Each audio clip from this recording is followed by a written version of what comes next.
إن الحمد لله نحمده ونستعينه ونستغفره ونعوذ بالله من شرور أنفسنا ومن سيئات أعمالنا. من يهده الله فلا مضل له ومن يضلل فلا هادي له. أشهد أن لا إله إلا الله وحده لا شريك له وأشهد أن محمدا عبده ورسوله. اللهم صل على محمد وأزواجه وذريته كما صليت على إبراهيم وعلى آل إبراهيم إنك حميد مجيد. وبارك على محمد وأزواجه وذريته كما باركت على إبراهيم وعلى آل إبراهيم إنك حميد مجيد. رب اشرح لي صدري ويسر لي أمري واحلل عقدة من لساني يفقهوا قولي. أما بعد. Syukur kepada Allah Subhanahu Wa Taala kerana pada malam ini dapat sekali lagi sama-sama kita berjumpa di masjid kita untuk kita sambung pesan kita yang telah lalu daripada buku Al-Kabair karangan Al-Imam Syamsuddin Az-Zahabi rahimahullah, di mana kita pada kuliah yang lepas pada bab Al-Qadi As-Su, dosa yang ke-26 ialah qadi yang jahat. Al-Qadi, qadi lah ya. As-Su makna jahat ya. Dan dalam konteks qadi juga merujuk kepada pemimpin ya, hakim, mufti dan yang seangkatan dengannya. Kerana kelompok-kelompok ini ialah orang yang bertanggungjawab dalam menguruskan hukum hakam Allah ya. Qadi, hakim, pemimpin, mufti, dan mungkin lagi ada nama-nama yang lain ya, labelan-labelan yang lain. Kerana nama, label itu tak ada masalah, yang penting kerja buat dia itu apa ya. Itu yang diberi fokus oleh syarak dan ditulis oleh para ulama kita. Bila nak merujuk kepada orang yang bertanggungjawab untuk nak berinteraksi dengan hukum hakam Allah Subhanahu Wa Taala, afdalah untuk memastikan ia dapat ditegakkan di atas muka bumi sebaik-baiknya. Pokok ni ya. Tak kisahlah nak panggil apa kan. Tapi setahu kita nama-nama yang ada setakat ni ni lah. Dan mungkin after this ada lagi nama-nama yang lain, sebab nama ni dia boleh berkembang ya. Pasal bahasa kan, bahasa dia boleh berkembang. Baik itu dalam Islam dia ada satu kaedah, la musyahata fil istilah, tidak ada masalah dengan peristilahan. Kita nak bubuh nama apa, bubuh. Kalau benda tu halal dia tetap halal, kalau benda tu haram dia tetap haram. Kita kena tengok dia punya konten tu apa, isi dia tu apa ya. Botol mineral ni kita isi dengan air apa, arak je tu kan, tulis kat luar mineral water, tapi isi arak, boleh minum tak? Tak boleh. Nama siapa-siapa boleh taruh, of course lah botol lah untuk isi benda tu, tapi dalam dia tu ada apa? Ada arak, tak boleh lah. Tapi kalau botol arak tertulis arak, dalam dia air kosong, boleh minum tak? Tak boleh ustaz, nanti orang ingat kita minum arak. Itu soal lain. Soal boleh minum tak boleh minum, boleh. Kerana yang kita minum itu isi hak ada dalam tu, bukan minum botol tu, bukan makan botol tu, air kan. Jadi tengok isi ya. Sebab tu para ulama kata la musyahata fil istilah, nama ni tak ada apa-apa ya tak. Awak nak panggil saya ustaz ke, nak panggil saya lebay ke, nak panggil saya tuan guru ke, nak panggil saya encik ke, nak panggil saya bro ke, la musyahata fil istilah ya. Nama ni tak ada apa-apa tuan ya, dalam konteks syarak lah. Yang penting kita nak tengok isi dia tu ya, konten dia tu. Orang kata mazmun, apa benda dia nak sampaikan ya. Sama dalam konteks ni, boleh jadi hakim, boleh jadi qadi, boleh jadi mufti, boleh jadi pemimpin atau siapa sahaja.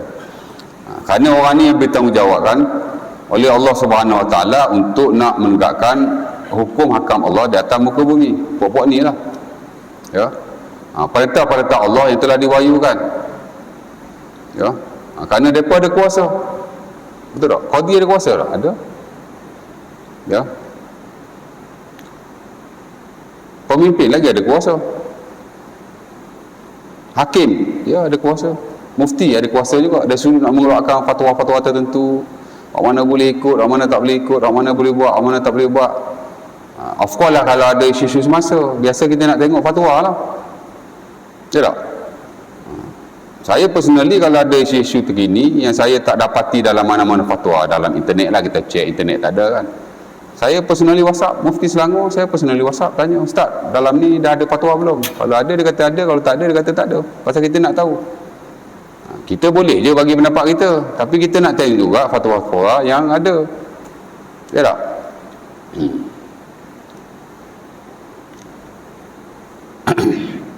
Baik.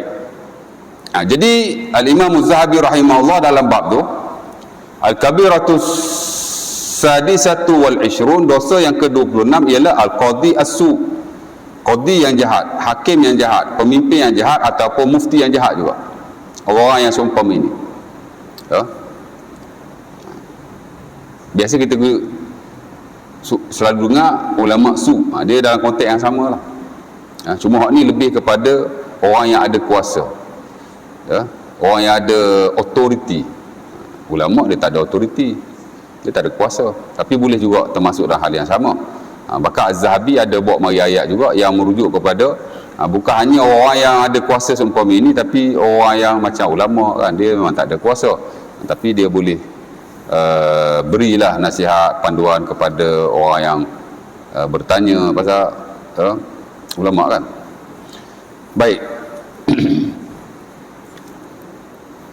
Dalam buku itu Az-Zahabi rahimahullah dia buat mari beberapa ayat Quran yang sebahagiannya saya telah baca pada tuan-tuan. Pertama ialah surah Al-Maidah ayat 44. Ayat tu panjang, di mana Allah Taala mencela orang-orang Yahudi kerana tidak menghukumkan dengan hukum Allah Subhanahu Wa Taala. Kerana secara umumnya syariat-syariat Allah Subhanahu Wa Taala kepada nabi-nabi terdahulu, daripada satu nabi kepada satu nabi, kepada satu nabi kepada satu nabi, sampailah kepada Nabi Muhammad SAW. Begitu juga dengan kitab yang diturunkan daripada satu kitab kepada satu kitab, walaupun tak banyaklah kitab yang kita tahu, Taurat, Injil, Zabur, Suhuf Ibrahim, Suhuf Musa dan Quran kan, ya. Tapi kitab tu, ya, nabi, kitab, asasnya hukum Allah ini sama. Ibadat ke, bukan ibadat ke, kepercayaan, iman, akidah ke, sama saja, basicnya sama, ya. Mereka semua menyeru kepada mentauhidkan Allah Subhanahu Wa Taala, tidak ada syirik baginya, ya. Itu adalah dakwah terutama para anbiya, termasuk Nabi kita Muhammad SAW, ya. Nabi 13 tahun kat Mekah ajak orang kepada beriman kepada Allah. Semayang ada, tapi very basic, 5 waktu tak ada, ya. Yang ada hanya sembahyang Qiyamul Lail di tengah malam, ya, sekurang-kurang 2 rakaat. Maksudnya kena semayang jugalah malam walau sedikit, tapi main waktu tak ada. Puasa tak ada, Ramadan lah dia ada, hanya puasa 3 hari setiap bulan. Dan dikatakan Nabi juga berpuasa Ashura ketika baginda berada di Mekah. Allah Ta'ala alam, adalah dalilnya. Tapi Ramadan tak ada, ya. Zakat tak ada. Puasa dan zakat disyariatkan di Madinah. Mana ada zakat di Mekah, ya. Ayat pasal zakat tu ada, tapi preface, pendahuluan, Allah Ta'ala nak memperkenalkan syariat ini. Tapi hukum hakam tu tak ada lagi. Haji lagi tak ada, haji pun di Madinah. Jadi fasa di Mekah ialah fasa akidah, pasal nak ajak orang kepada beriman kepada Allah dan nak buang perkara yang melibatkan kesyirikan, bukan hanya yang melibatkan penyembahan berhala, tapi juga isu-isu yang lain. Ya, orang Arab dia percaya kepada jin, dia percaya. Dan bila dia pergi satu tempat, dia akan minta perlindungan jin. Ya sahib hazal wadi, a'udzubika min syarri hazal wadi. Wahai penunggu tempat ini, jin lah, lindungilah aku daripada keburukan tempat ini. Dia sering berkata begitu. Dia percayalah jin ini boleh bagi manfaat, boleh bagi mudarat. Dia percaya jin pun ada kuasa. Dia ada the idea of kuasa jin, dia ada. Ya.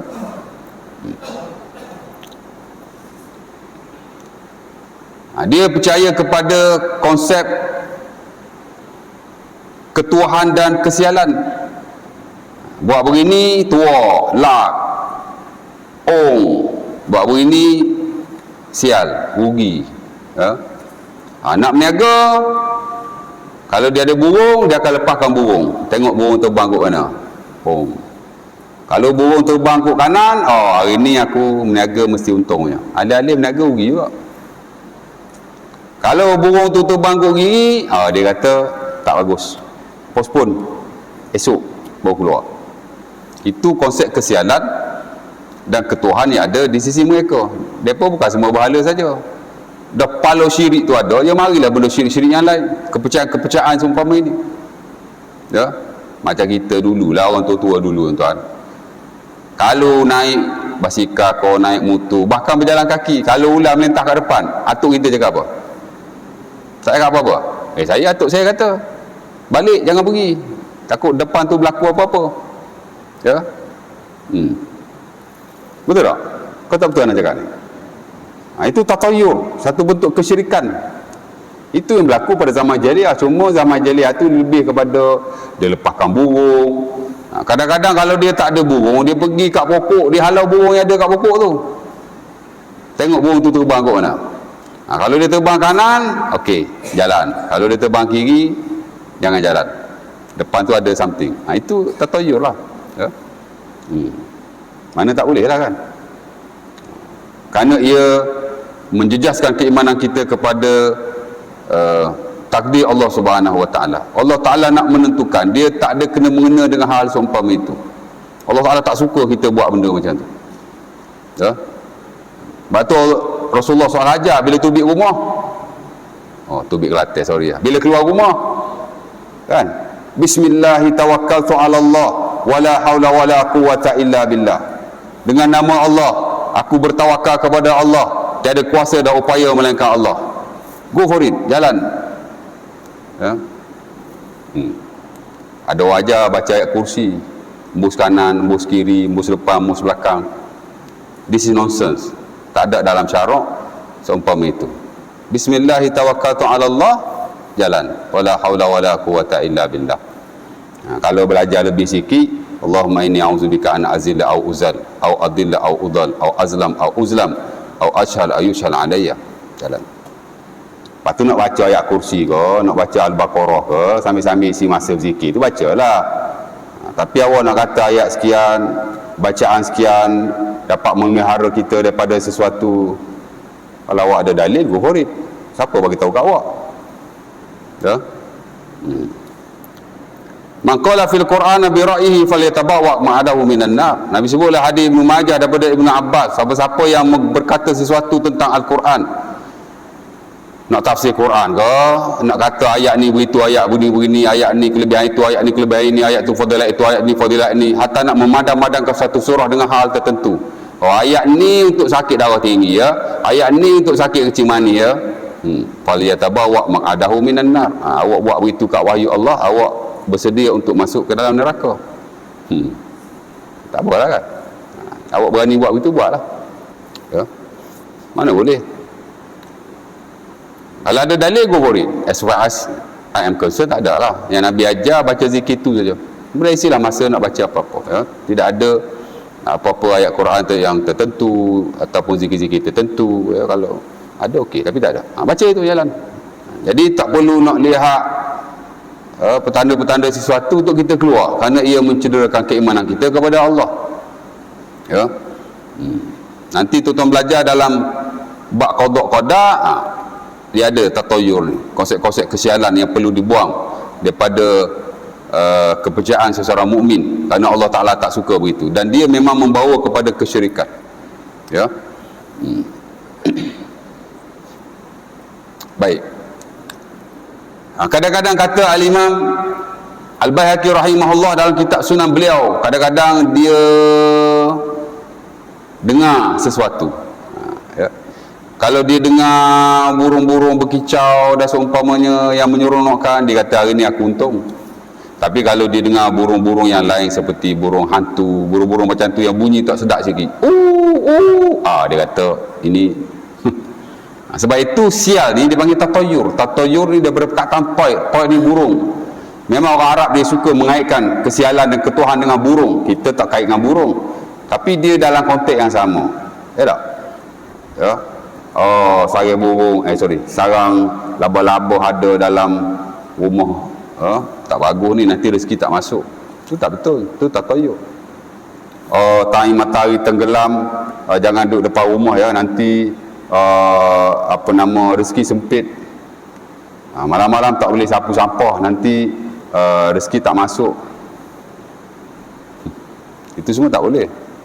Itu semua konsep-konsep kesialan yang tak boleh ada. Unfortunately orang kita Nusantara ni banyaklah hal begitu ya. Jadi kita kena buang lah, tak ada kena-mengena. Rezeki ni awak rajin awak dapat, awak malas awak tak dapat. Betul tak? Ya. Sebenarnya dalam mana-mana bangsa dan agama memang ada.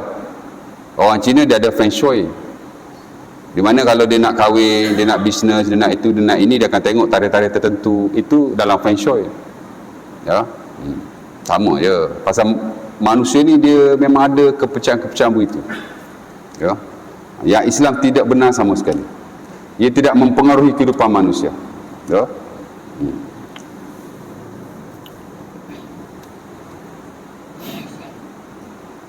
Dulu kalau saya nak datang ke universiti, time cuti kita balik. Kalau saya nak beli tiket hari Khamis kan, atuk saya marah, arwah atuk saya. Mudah-mudahan Allah Ta'ala mengampunkannya. Yalah, dia tak ada ilmu nak buat macam mana kan. Ya. Dia kata jangan, hari Khamis ni tak elok. Ya. Tidak ada hari-hari yang menyebabkan kita ditipu musibah.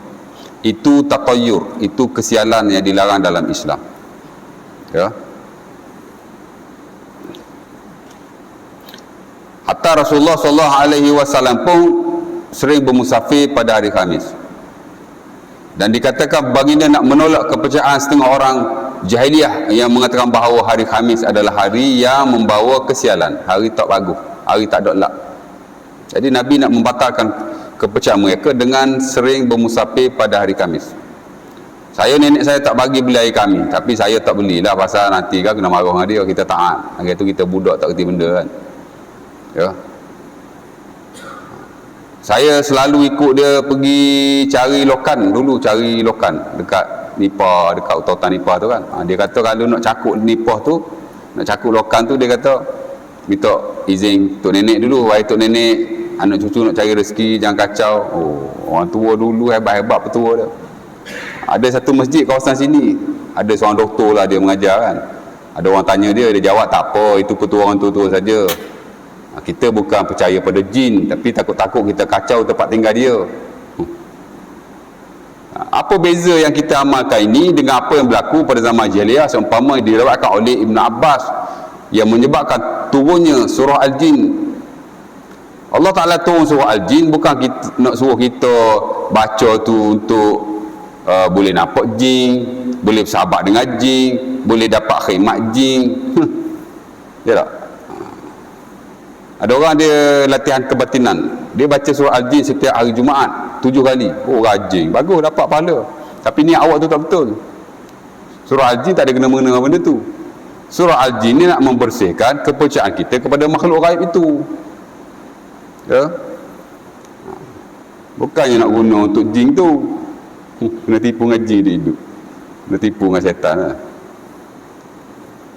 Syaitan ni dia bukan tipu kita dari sudut kepercayaan yang pelik-pelik macam yang tak boleh lah, macam sembah berhala, macam itu, macam ini. Dia tipu kita benda-benda gini ya tak? Ya. Isteri Ibnu Mas'ud dalam Sahih Muslim, dia sakit mata dan dia sering berubat dengan orang Yahudi. Orang Yahudi itu baca jampi tak apa-apa. Balik-balik Ibnu Mas'ud, dia cakap kat Ibnu Mas'ud marah. Ya. Dan Ibnu Mas'ud kata Rasulullah SAW bersabda, inna ruqa wat tamaim wat tiwalatu syirkun. Nabi SAW bersabda, syirik, tangkal dan tiwalah ni satu bentuk sihir untuk nak rapatkan suami isteri. Sihir suami isteri ni dia ada dua. Satu untuk memisahkan kedua-duanya, satu untuk merapatkan kedua-duanya. Merapatkan kedua-duanya itu dipanggil tiwalah dalam syarak. Dia diamalkan oleh orang Arab jahiliah. Jadi Ibnu Mas'ud kata tak boleh. Jampi-jampi ni tak boleh. Adalah yang boleh kalau jampi yang okey. Tapi orang Yahudi dia jampi kudan aja. Dia kata tak boleh, Nabi tak bagi jampi macam ni. Jadi isteri dia pun cakap, Zainab nama isteri dia. Dia kata, inna aini tagzifu wa kuntu akhtalifu ila al-fulani al-yahudi fa idza raqa sakanat. Dia kata dah aku sakit mata, aku jumpa lah Yahudi itu, dia pandai berubat. Dia pandai berubat dengan cara baca jampi lah. Ya tak? Tapi jadi sembuh mata aku, dia kata. Bila dia jampi tu sembuh. Apa kata Ibnu Mas'ud? Zalika amalu syaitan kana yakhnusuha bi yadihi fa idza raqa kafa'anha. Dia kata setan tu tipu mu je tu. Bila Yahudi tu jampi, dia pergi bantulah dia jadi okey. Dia kata. Tapi hak mu buat tu tak boleh. Bukan soal jadi tak jadi. Jadi ni tuan-tuan, tak payah baca jampi hak betul-betul. Baca jampi hak tak betul pun jadi. Kalau orang dah percaya, jadi. Ya tak?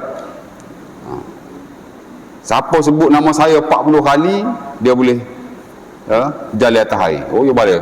Tak asal, dia yakin. Dia boleh jalan tunggu. Oh, betul. Kalau sebut nama Ustaz Asif 40 kali jadi. Padahal masa dia jalan tu settle gitu dulu dia. Boleh jadi. Jadi dia punya parameter atau standard bukan jadi tak jadi. Jangan kira jadi tak jadi. Ya.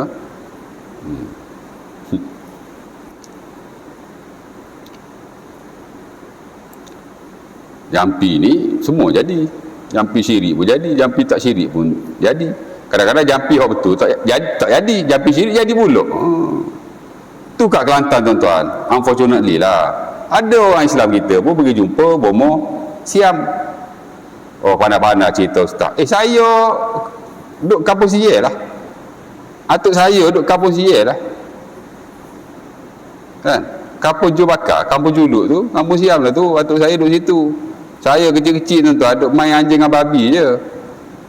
Bukan duduk main anjing dengan babi. Nak lalu rumah atuk saya tu kena kiri anjing babi je. Pasal kampung Siam kan.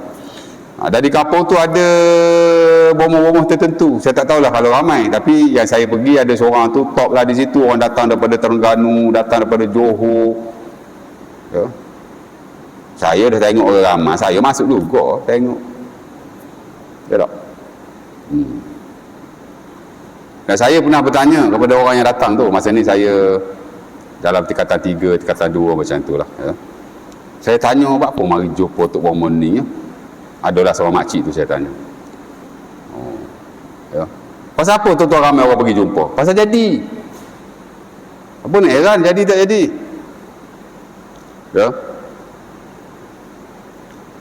Dia kata memang kita jumpa dengan bomoh Sial. Dia orang kafir. Tapi hak bagi sembuh tu Allah. Dia jawab lagu tu kita. Kita berkata ya tak ya juga ya. Memanglah yang bagi tu Allah. Tapi cara awak buat tu syirik, tak boleh. Soalnya bukan bagi tak bagi, bukan jadi tak jadi. Soalnya kita buat tu macam mana? Seriously. Saya tak cerita atas pengalaman orang, saya cerita pengalaman saya sendiri. Tapi sekarang saya tak tahulah, Allah Ta'ala alam tak bomoh tu hidup lagi ke tidak, masih orang jumpa lagi ke tidak, saya tak tahu. Ya. Patah atuk saya pun dah tak ada. Dan di situ bapa saudara-saudara lah yang duduk rumah atuk saya tu, saya pergilah sekali-sekala. Ada lalu juga aku jalan tu, tapi tak perhati tengok. Tapi nak cerita benda tu berlaku. Ya. Tak betul kan? Tak payah nak minta izin lah. Bismillah, jalan. Lagi bagus baca a'udzu bikalimatillahi tammati min syarri ma khalaq. A'udzu bikalimatillahi tammati min syarri ma khalaq. A'udzu bikalimatillahi tammati min syarri ma khalaq. Kalau sekali pun dah cukup. Ya. Pasal apa nak minta izin dengan dia? Ha? Jadi yang dia kata okey je, pasal ni petua orang tua, takut-takut dia duduk situ ke apa. Tak betul lah. Ataupun tak tepat. Ya. Nabi kata man nazala manzilan faqala a'udzu bikalimatillahi tammati min syarri ma khalaq lam yadurruhu hatta yartahi min zalikal manzil. Ya, sebab tu kita kena belajarlah zikir-zikir syarak, ya. Sunnah-sunnah Nabi dalam bab tu, belajar hadis, ya, kena belajar baru kita tahu. Nabi kata siapa-siapa turun di satu tempat, dalam arti kata dia tak nak pergi lagi tempat tu, tempat baru baginya. Seumpama dilaku orang Arab jahiliah bila sampai ke dusun-dusun tertentu, lembah-lembah tertentu, dia kata wahai penunggu tempat ni, lindungilah aku. Tukar hak ni Nabi ajar, a'udzu bikalimatillahi tammati min syarri ma khalaq. Mu pergi ke tempat-tempat kamu tak pernah pergi, lembah, dusun, hutan dan seumpamanya, kamu baca a'udzu bikalimatillahi tammati min syarri ma khalaq lam yadurruhu hatta yartahi min zalikal manzil. Ya. Dia tidak akan mudarat sampai dia beredar daripada tempat tu. Ya. Pasal Nabi ajar, jadi bacalah doa tu. Oh, saya tak apa doa tu. Tak apa, bismillah jalan. Ya. Yang kedua, kita khalifah. Bukan jin tu khalifah. Kalau tempat tu dia duduk pun, kita ada urusan di situ, dia kena lari. Wallazi khalaqalakum ma fil ardi jami'an summa stawa ila as-sama' fasawwahunna sab'a samawat wallahu bikulli syai'in alim. Tuan-tuan baca surah Al-Baqarah ayat 29. Apa kata Allah? Allah Ta'ala telah menjadikan bumi ini keseluruhannya adalah untuk kamu, kita. Bumi untuk kita. Ya. Kita penduduk nombor 1, jin tu penduduk nombor 2. Kalau kita nak, dia kena lari. Ataupun dia tak boleh ganggu urusan kita. Nak cari rezeki, cari lah. Minta izin dia buat apa. Ya, tak ada apa. Tapi kita kecil-kecil kita ikut lah kan. Ya. Saudara saya tuan-tuan, kerja dia menghancurkan busuk. Pasal apa? Dia nak ambil ulat, jual buat ubat. Ada orang kata kalau busuk ni, kalau kita kacau, jaga balik sekarang, bekak lah. Kalau patut dua butir, dia jadi bekak sebutir. Tak ada. Bismillah, cangkul. Bismillah, cangkul. Dah ada orang tanya dia, kau ni tak takut setan ke? Dia kata. Kadang-kadang dia jawab lah, tak apalah, kita bismillah, nak cari rezeki jalan lah. Kadang-kadang dia beri bengang juga, dia jawab apa? Ni pala setan, dia kata ni. Dia kata setan. Bismillah jalan. Ya tak?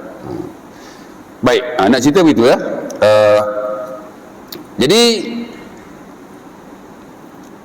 Jadi benda-benda hak lagu ni kita kena buang. Kepercayaan yang karuk, khurafat ni tak boleh ada dalam diri dan kepercayaan orang yang beriman. Ya. Dan memang Islam melarangnya. Betul-betul ketetapan daripada Allah. Kita usaha jalan. Ya. Dia tak ada kena-mengena. Ya. Tapi hari ni banyak orang duk kait dengan rezeki lah. Buat itu sempit rezeki, buat ini sempit rezeki. Tuan-tuan boleh tengok je kat YouTube kan. Dan unfortunately, sedih sekali, sebagainya pendakwa-pendakwa jugalah, ustaz-ustaz jenis tak mengaji hadis, tak mengaji syariat betul-betul ni. Dia sentiasa mengaitkan perbuatan-perbuatan tentu dengan rezeki, ya. Buat ini rezeki sempit, buat ini rezeki sempit, ya. Dan saya personally pun pernah tanya ada seorang pendakwa daripada utara. Dia kata siapa-siapa yang melakukan 15 perkara ni akan sempit rezekinya. Dia pun ajarlah satu-satu dalam video yang panjang, tiba orang potong, orang masuk lah kan, share semua. Jadi saya personal messenger dia, saya tanya, ustaz kata buat ini tak boleh, menyempitkan rezeki, menyebabkan macam-macam lah kan. Saya nak dalil lah ustaz. Dia pun ambil gambar kitab, bagi saya. Saya kata saya bukan nak gambar kitab, saya nak dalil. Kitab saya tak nak. Kitab saya boleh baca sendiri, saya nak dalil. Mana asasnya? Apa basis awak kata begitu dan kata begini? Sedangkan ini melibatkan ghaib. Rezeki ni ghaib. Ghaib tidak boleh kita ketahui melainkan dengan wahyu. Macam mana awak tahu? Ya. Yalah, dia hantar kitab Jawi lama kan. Kitab ni bukan Quran. Innallaha lam yaj'al ala adimil ardi kitaban asaha min kitabihi. Al-Imam Syafi'i rahimahullah, bila dia ditanya tentang suatu kitab, jika ada perkara yang tidak betul di dalamnya, maka apa jawab Imam Syafi'i? Kata Imam Syafi'i, Allah Ta'ala takkan jadikan di atas muka bumi satu buku pun yang 100% correct seumpama bukunya, yakni Al-Quran. Quran saja kita tak boleh kata no. Buku lain kita boleh jawab, kita boleh bantah jika ada perkara yang tidak selari dengan Al-Quran dan juga hadis-hadis Nabi SAW. Kita boleh bertanya lah, kenapa begitu, kenapa begini. Of course lah kalau melibatkan kepercayaan-kepercayaan tertentu, ya. Ulama insya-Allah. Baik, jadi fasa di Mekah tuan-tuan adalah fasa untuk keimanan. Sehingga Nabi SAW dia sering keluar ke pasar-pasar dan tempat berhimpunnya manusia, mengajak manusia, ya ayuhan nas qulu la ilaha illallah tuflihu. Itu Nabi punya visi dan misi, ialah untuk mengajak manusia kepada beriman kepada Allah, mentauhidkannya dan buang segala perkara yang melibatkan kesyirikan, kekhurafatan, ya, dan hal seumpama itu. Sehingga kata Abbad Ad-Daili, dia kata aku sering melihat Rasulullah mengajak manusia di pasar-pasar dan seumpamanya, ya. Dan berkata begitu, wahai manusia, berimanlah kamu kepada Allah, ya. Baik, jadi itu Nabi di Mekah. Bila Nabi pergi ke Madinah, baru dia syariatkan hukum hakam yang lain. Marilah hukum hakam ibadat. Allah Ta'ala sempurnakan semayang daripada awal sampai akhir, sampai Nabi wafat. Diturunkan pula hukum hakam puasa, Ramadan, zakat, haji, dan seumpamanya. Dan pada zaman Rasulullah SAW juga ada golongan yang lain, itulah orang-orang ahli kitab Yahudi dan Nasara, di mana mereka juga berpegang dan beramal dengan agama mereka. Kita tak kacau. Nabi memberi kebebasan kepada mereka untuk mengamalkan agama mereka, kerana Islam memang begitu. Lakum dinukum waliyadin. Mu nak buat, mu buat. Mu nak amal, mu amal. Tapi sekiranya mereka melakukan suatu perkara yang melibatkan jinayat umpamanya, Nabi hukum juga, tapi hukum ikut kita ada lah. Ada orang Yahudi dia berzina, ya, dalam keadaan dia telah berkahwin. Jadi Nabi tanya orang, saya tak tahu lah berkahwin itu tidak, tapi bila dia report kat Nabi, sebab Nabi penguasa kan, jadi Nabi kata ikutlah Taurat. Dan Nabi kata setahu aku Taurat juga menghukumkan rejam kepada si penzina. Jadi dia kata tak tahu, dia kata kebiasaannya ambil pampasan saja, ya. Ataupun jika orang tu orang yang high level, ambil pampasan. Jika orang yang low level, baru direjam atau seumpamanya. Maka Nabi suruh buka Taurat. Mu jangan dengar tu alimmu saja, buka Taurat. Dia pun buka Taurat. Tiba-tiba memang ada dalam Taurat, orang yang melakukan hal seumpama itu mesti direjam, macam Islam jugalah, ya. Cuma kita tak tahulah berkahwin ke tak berkahwin, tapi ada hukuman rejam dalam Taurat. Dan itu yang dicela oleh Allah dalam ayat ni. Az-Zahabi buat mari surah Al-Ma'idah ayat 44, panjang ayat tu. Allah Ta'ala mencela orang Yahudi kerana tidak menghukum dengan hukum Allah. Hujung tu Allah Ta'ala kata, wa man lam yahkum bima anzalallah fa ulaika humul kafirun. Sesiapa yang tidak menghukumkan dengan hukum Allah, maka mereka adalah di kalangan orang-orang yang kufur, ya. Dan ayat ni sering digunakan untuk nak menyatakan bahawa kita mesti melakukan atau melaksanakan hukum hakam syariat yang merujuk kepada hudud dan kisos, jinayat lah, ya. Tapi sebenarnya ayat ni bukan hanya merujuk kepada hukum hakam Allah yang bersabit dengan jinayat. Dia terpakai kepada semua hukum hakam Allah yang ada, yang merangkumi ibadat, yang merangkumi juga muamalat dan hal-hal yang lain, jika ia dikenal pasti sebagai hukum Allah, ya. Kerana hukum ni ada dua, tuan-tuan. Pertama yang disebut sebagai hukum Allah, ahkamullah, ya. The Islamic jurisprudence belong to Allah. Memang hukum Allah punya. Siapa-siapa tak boleh deny, siapa-siapa tak boleh bantah dan tak boleh kata no. Ya. Kalau kita kata no, kalau kita bantah, wa man lam yahkum bima anzalallah fa ulaika humul kafirun. Ya. Satu lagi dia panggil hukum fiqh. Ya. Ya, ulama kita yang terdahulu telah menjelaskan hal ini, termasuk yang baru-baru ni Dr. Yusuf Qardawi pun saya lihat dalam buku sebahagiannya juga ada memberi fokus kepada dua jenis hukum berkenaan. Ya.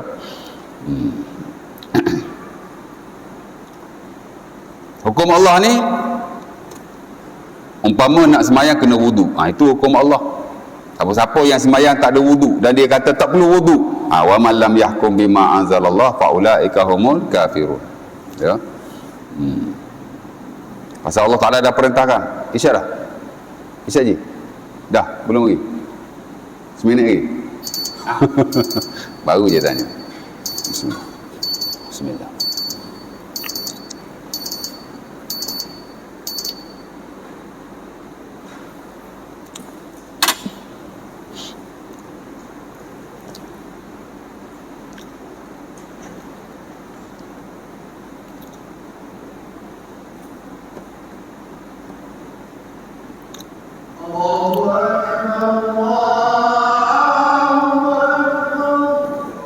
Allahu Akbar. Ji, boleh? Okey, tak apa, boleh. Salam dulu. Sihat dah? Sihat? Alhamdulillah. Umur apa ni? Umur apa dah? 80. I'm 80 years old. Hasil nak wasap dia before. Mana tak boleh ni? 84? 84? No, 80. 80 ya? Bapak saya baru 69. Apa? Bapak saya baru 69. Oh, muda. Muda lagi. Anak 18, Ustaz. Ya. 3 ibu. Yes, one of children is doctor. Sana sampai 3 tu. 3 je lagi. Very good lah. Saya seorang pun dah tak larat. Sudah 12 macam 12, 36. Ya. Dia 12. Nak tanya Ustaz. Okey. Yang dulu tu. Minggu lepas kan kita pasal bunuh diri kan. Tanya tu. Bab 25 kan. Kalau dia bunuh diri tu. Memang neraka tetap. Tapi ada hadis mengatakan walaupun darah sedikit pun akan masuk surga. Betul. Jadi apa adakah hapus ini apa? Satu ya. Keduanya orang merempit ni dia kata jangan kau masuk dan kau binasakan dirimu. Bagaimana mati dia? Adakah kata dia bunuh diri? Dua ni. Ya. Boleh insya-Allah. Apa tadi bunuh diri dengan merempit tu. Bunuh diri tu ada iman nasi walaupun sikit iman. Kita kata neraka kekal. Okey.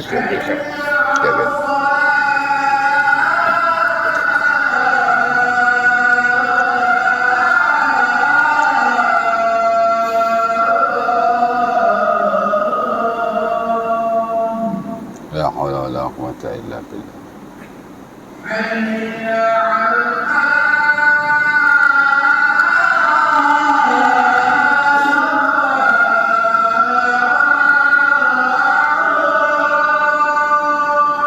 La haula wala quwwata illa billah.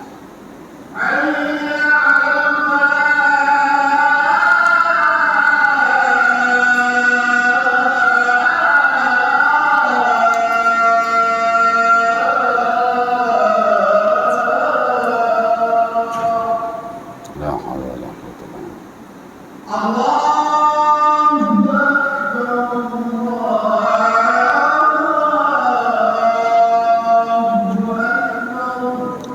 Allahu Akbar.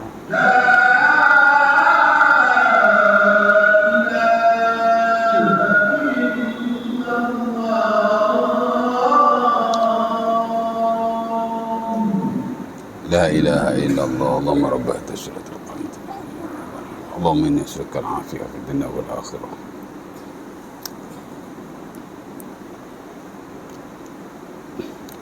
Okey, baik. Tadi pasal hukum hakam kan, satu hukum hakam Allah, satu fi'l lah ya. Hukum hakam Allah ni memang dikenal pasti sebagai memang hukum hakam Allah lah, mana tak boleh lawan lah. Satu hukum kafir. Hukum kafir ni dia bukan hukum Allah, dia hukum yang kita keluarkan berdasar kepada penilaian kita sendiri, dan kita tak boleh kata ia hukum Allah. Kalau tidak, nanyalah orang yang berbeza dengan kita, dia lawan Allah lah. Ya? Tapi tak apa, saya akan explain more dalam kuliah yang akan datang. Cuma saya nak jawab soalan yang Haji utarakan tadi, untuk kita tutup lah ya, dalam 5 minit. Pertama, Haji kata orang yang bunuh diri, ya, ada nas yang mengatakan bahawa orang bunuh diri ni dia kekal dalam neraka. Tapi ada juga nas yang mengatakan bahawa siapa-siapa yang ada iman, walau sekelumit, hatta walau sebesar zarah, dia masuk syurga. Jadi saya kata betul lah. Ada hadis yang menyatakan bahawa orang bunuh diri memang dia kekal dalam neraka. Ada hadisnya, dan hadis itu sahih diriwayatkan oleh Sahih Bukhari atau Muslim daripada Abi Hurairah, di mana kata Nabi SAW, siapa-siapa yang membunuh dirinya dengan besi, maka besi itu akan berada pada tangannya pada hari kiamat. Dia bunuh, dia tikam-tikam dirinya, dan ujung tu Nabi kata khalidan mukhalladan, dia kekal dan dikekalkan fi nari jahannam, dalam neraka jahannam. Ya, man qatala nafsahu bihadidatin fahadidatuhu biyadihi yata'an bihi batnahu aw nafsahu khalidan mukhalladan fi nari jahannam. Itu hadis dah. Atau kama qala, siapa yang bunuh diri dengan besi, maka besi itu akan berada di tangannya pada hari kiamat. Dia menikam-nikam dirinya, kekal, dikekalkan pada neraka jahannam, yakni selama-lamanya. Memang ada hadis. Dan Nabi kata man qatala nafsahu bisummin fasummuhu biyadihi yatahassa khalidan mukhalladan fi nari jahannam. Sama juga siapa-siapa yang membunuh dirinya dengan meminum racun, ya, racun tu akan berada di tangannya pada hari kiamat. Meminumnya, kekal, dikekalkan dalamnya pada hari di dalam neraka jahannam. Ya. Man taradda minal jabal faqatala nafsahu fahuwa fi nari jahannam mutaraddian khalidan mukhalladan, ya, atau kama qala, siapa-siapa yang terjun daripada tempat tinggi atau berguling lantas dia membunuh dirinya, maka pada hari kiamat juga dia akan berada di tempat tinggi, dia akan terjun dan dikekalkan, kekal dan dikekalkan, ya, sampai bila-bila. Juga itulah hadis dia, ya. Jadi memang Nabi sebut kekalan aku lah. Secara umumnya begitulah, ya. Dia tak banyak beza dengan hadis-hadis yang lain. Yang memang Nabi kata siapa buat begini haram masuk syurga, dia sama saja. Ya. Masalah, ya, zaujahu talaqan fi ghairi ma ba'sin atau fi ma ghairi ba'sin faharamun alaihi raihatul jannah. Ya. Hadis siapa tu? Hadis Abi Daud daripada Abi Hurairah. Siapa-siapa yang isterilah minta cerai daripada suami tanpa ada apa-apa alasan yang syar'i, maka haram dia masuk syurga. Mau syurga masuk, tak boleh masuk syurga. Haram masuk syurga. Mana tak masuk syurga, duduk dalam neraka lah kerjanya. Ya. Ada banyak lagi hadis yang lain, ya. Jadi macam depa ni tak masuk syurga lah, ya tak? Kekal dalam neraka. Tapi ada nanas yang lain yang menunjukkan bahawa siapa-siapa yang ada iman, dia masuk syurga juga at the end of the day. Ya. Sebab itu bila orang nak mati, kita kena talkinkan dia, laqinu mautakum la ilaha illallah. Ya, Nabi kata talkinkan kamu orang yang nak mati itu dengan la ilaha illallah. Hadis Muslim pada Abu Sa'id, ya, maka akhiru kalamihi la ilaha illallah dakhala jannah. Hadis Abi Daud daripada Muaz, siapa-siapa yang kata la ilaha illallah pada akhir hidupnya, maka dia masuk syurga. Dan jelas sekali memang ada dalam Sahih Bukhari atau Muslim, di mana Nabi SAW menyatakan bahawa siapa-siapa yang ada, ya, dia hadis yang panjang, hadis tentang hari kiamat lah orang, daripada mahsyar, kemudian dihisab dan seumpamanya. Okey, orang masuk neraka kan, dia punya hadisul maut. Mana ada orang masuk neraka, kemudian Allah Ta'ala, Nabi minta pada Allah supaya dikeluarkan, maka keluarkanlah. Ada lagi, Nabi minta lagi. Ada lagi, Nabi minta lagi. Ya. Ada lagi, Nabi dah tak boleh minta dah. Habis itu nak keluarkan macam mana? Ya. Allah keluarkan. Kerana dia ada la ilaha illallah. Sebab tu Nabi sebut ujung tu hadis Muslim ya. Nabi kata syafa'atil malaika wa syafa'an nabiyyun wa syafa'al mursalun wa lam yabqa illa arhamur rahimin faqabada qabdatan fa akhraja ma fil ardi man qala fa akhraja ma fil nari man qala la ilaha illallah. Ya, Nabi kata telah memberi syafaat akan para malaikat. Malaikat pun boleh beri syafaat kita. Telah memberi syafaat akan para nabi, telah memberi syafaat akan orang-orang Islam. Kita sama-sama orang Islam boleh bantu sama kita keluarkan daripada neraka. Ya. Dan tak ada siapa dah boleh beri syafaat, kata Nabi, melainkan Arhamur Rahimin, Allah saja. Jadi apa Allah Ta'ala buat? Allah Ta'ala genggam dalam neraka, Allah Ta'ala keluarkan sesiapa sahaja yang ada la ilaha illallah walaupun sebesar zarah, keluar. Dan dimasukkan dalam syurga. Jadi cerita dia, jahat macam mana pun, berdosa macam mana pun, termasuk bunuh diri juga, tapi kalau dia beriman dengan la ilaha illallah, at the end of the day dia tak syirik pada Allah, dia memang masuk syurga. Itu adalah pendapat majoriti para ulama, dan dalam konteks ahli sunnah wal jamaah dia ijma'. Saya sebut majoriti kerana selain daripada ahli sunnah seperti Mu'tazilah, seperti Qadariyah, Jabariyah, dia tak berpegang dengan pendapat tu. Ahli sunnah pegang pendapat tu.